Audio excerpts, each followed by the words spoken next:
What's up, everybody? Circus here, coming at you with this week's power rankings and tier list video. I got Kamel here with me because he loves power rankings and tier lists. How you doing, buddy? I am doing great. Back to be here again. Yeah, and there's a lot of changes again this week, like we've been seeing the past couple of weeks. So let's get right into it. If you're wondering what we do here, is we track tournaments throughout the week and we see how decks perform in those tournaments, and then we rank them based on how they finish. So if a deck gets a first place finish, it gets 6 points. If it gets a second place finish, it gets 4 points. A top 4 is 2 points, and a top 8 is a single point. Okay, and the tournaments we track all have to have something in common so that we can compare and contrast the results. So they all need rounds of Swiss into a top cut.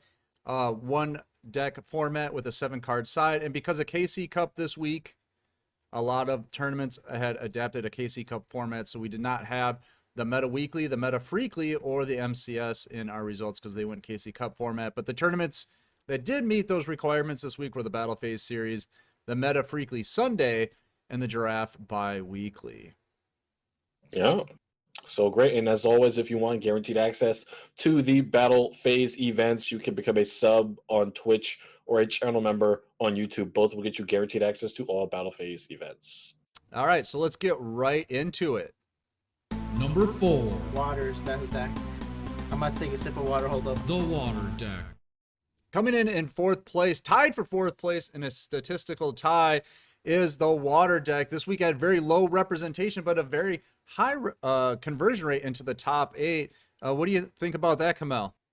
I think that this is the best that we've seen Shark Deck since its inception. And of course, that is because of the addition of Abyss Dweller to the meta. This is one of the best Xyz monsters that we currently have access to the game, and it is definitely the best card in the Water Deck, locking down all graveyard effects after its effect is activated, and it can be activated on either player's turn. Now that we have two targets, kind of a defensive Xyz monster and an offensive Xyz monster in Spider Shark, this deck does have a lot of options for, depending on what you need to do. When you need to disrupt your opponent or when you need to set up powerful monsters for game. The deck also has a powerful monster core that pretty much always gives you an Xyz play. You very rarely brick. And I will say, the deck is kind of expensive. All of the top performing decks in tournaments are using 2 to 3 Book of Moon along with copies of Forbidden Lands and Necro Valley. So keep that in mind if you're looking to play this deck. You do need some pretty expensive techs. But this is the best iteration of the Water Deck we've seen so far, and I'm excited to see how it stacks up to the other Xyz decks in the coming weeks. All right, it ran away with one victory this week in Battle Phase Friday. So let's take a look at who they tied with this week. Number 4. All right, here we go. Onomatopoeia. Onomats. All right, also coming at number 4 this week is the Onomatopoeia deck. A little bit higher representation than the Water Deck, but a much lower conversion rate into the top 8. But it did have 2 top 8 finishes in Battle Phase of the Rising Sun. What did we see there, Kamel?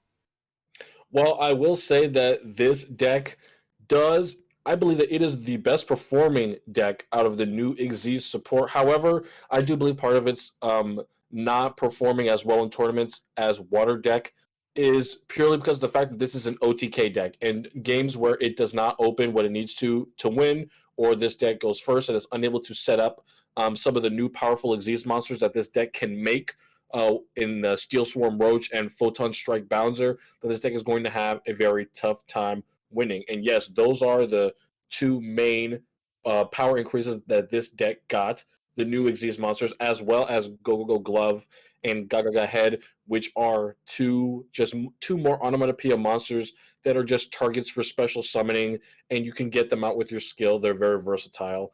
But all of that together does make the Onomatopoeia deck very consistent at chain Xyz summoning high rank Xyz monsters. It is the most capable deck that we have of doing that right now, second to only maybe Thunder Dragons. But we just need to see how this deck does as an OTK deck. Can it take the spot of best OTK deck? That's going to take a couple weeks for us to see. It's definitely not going to be hit on the ban list anytime soon, so it's going to have access to Hate Your Nade for a little bit longer. And I think it's going to need cards like that, as well as side deck options in tournaments like the things like Book of Moon and Lancia and Zombie World that we've seen from this past week. So yeah, it's looking good for Onomatopoeia. Let's hope they can keep it up. Right, this deck expected to do well in the KC Cup, so we'll see how it does. But let's take a look now that we're getting ready to enter into the top 3 of the power rankings. Number 3, Battle phase, swinging for lethal. Thunder Dragons. All right, coming in third place, Thunder Dragons this week. Very high representation in comparison to the last 2 decks, but then we also see a very low conversion rate, but that's pretty typical when we see a deck with this many people playing it. So what happened this week, Kamel? While Thunder Dragons did win Battleface Prime, congrats to Hey Craig, and they're doing progressively better. You know, Thunder Dragons were the laughing stock with so much representation and no points. Thunder Dragons are the best Xyz deck that's not an Xyz deck. They have the most avenues to summon monsters. Pretty much if you open any combination of Thunder Dragons or Lightsworn Engine cards, you will have a play to set up, get things in your graveyard, banish Thunder Dragons for Levianeer, and that is what this deck mainly revolves around. The only thing that I don't like about it that, you know, a lot of people suffer from a lot is the Lightsworn Engine and bricking. Thunder Dragons do brick, even though, you know, you think that they have a lot of avenues for play, being able to utilize a lot of your Thunder Dragons from the hand. But the thing about the Lightsworn Engine is if your mills are not looking good, you are not going to be looking good. And Thunder Dragons in the later stages of the tournament relies on its side deck and mills working together. If either of those things interrupt each other, you're going to have a considerably harder time playing in later stages of the tournaments. You do not want to be milling your side deck cards when you're trying to get Levianeer fodder in the grave. You're going to be going super neg there. All right, Thunder Dragons, a fan favorite. Are they going to be a favorite in the KC Cup? I can't wait to find out. Now, as we move on here, last week, Blue Eyes took the number 1 spot. Are they going to do it again this week? Let's find out.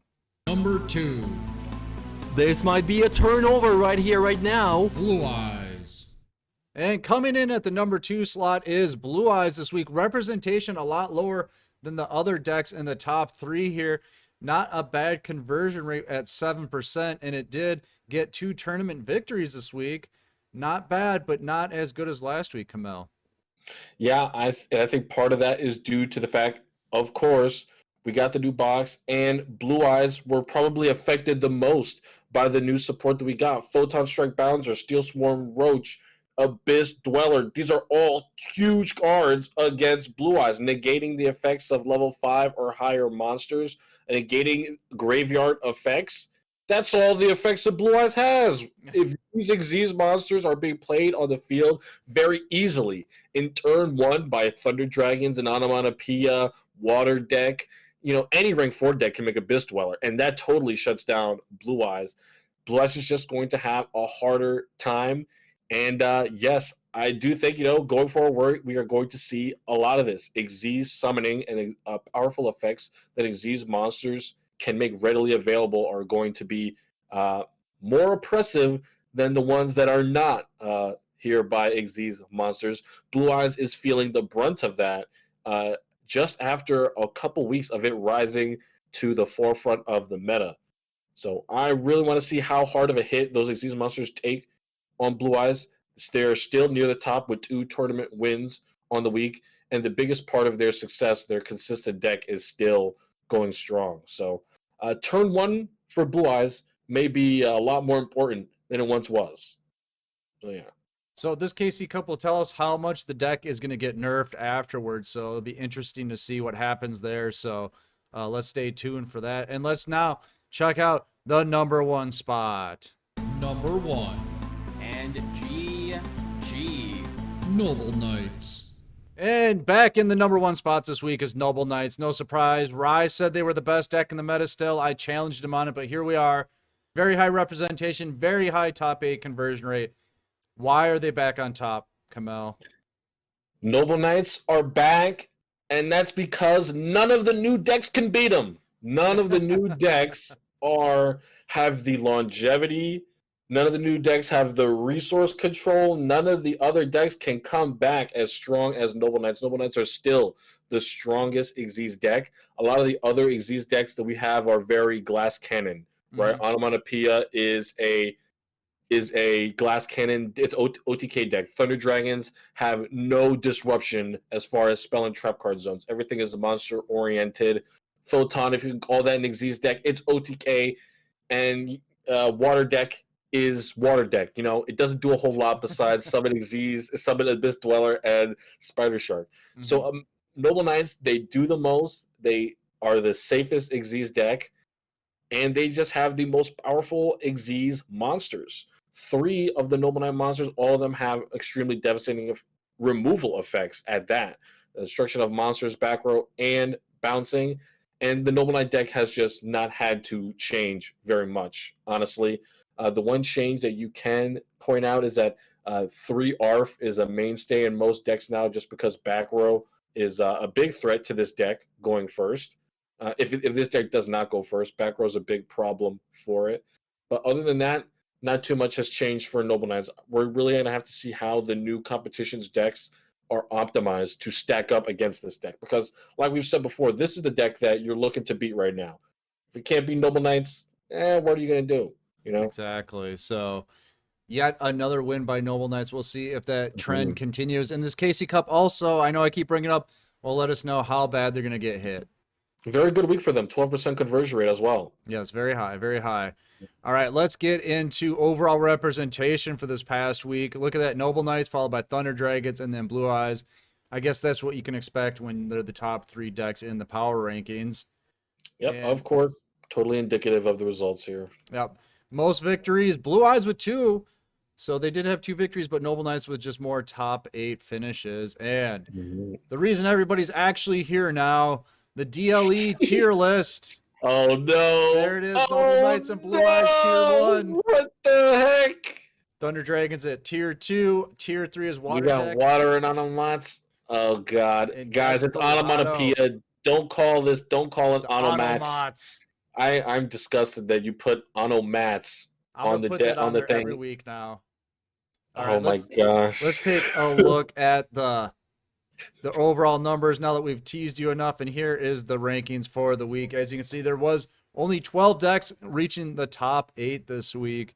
Yeah, this was a non-experimental week. I Yep. think that is partly due to the fact that this was a very competitive week. Casey Cup Prep, Damage Step, and MCS all happened this week, so I'm not surprised that there are not even enough decks to fill up the card this Yep. week. All right, guys, I hope you liked the video. They're a lot of fun. We're going to be making some more changes, and I hope you like the changes that we made. There'll be a little bit of change every week. Let us know Let us know what you think. Yeah, let us There know you in the go. comments and below. And make sure to check out Kamel on Thursday morning doing Battle Phase of the Rising Sun. I'm on Mhm. Saturday nights doing the new player stream. It's a lot of fun. You should get in the Discord because it's free. The tournaments are free. The new player help is free. Kamel says peace. That means it's time to get out of here. I'm Circus. That's Kamel. Peace out, guys. We'll see you next time.